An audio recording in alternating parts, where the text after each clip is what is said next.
Hi guys, in this video we will see how to stop Microsoft Edge browser from auto sign in. If you want to stop Microsoft Edge browser from auto sign in, then here are the process. Very simple. Launch Microsoft Edge browser in your system, and here from the top right corner you will find three horizontal dot. Click on it. Here scroll down and choose settings. Thereafter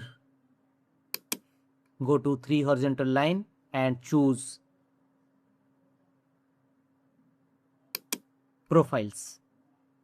Thereafter scroll down and look for the option profile preferences.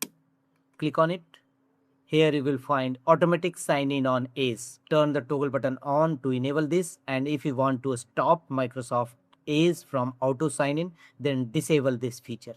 If you are not signed in currently on Edge, automatically sign you by using your sign in info. So enable or disable auto sign in Edge browser from this feature. The some also other settings also available here. You may change here. That's all.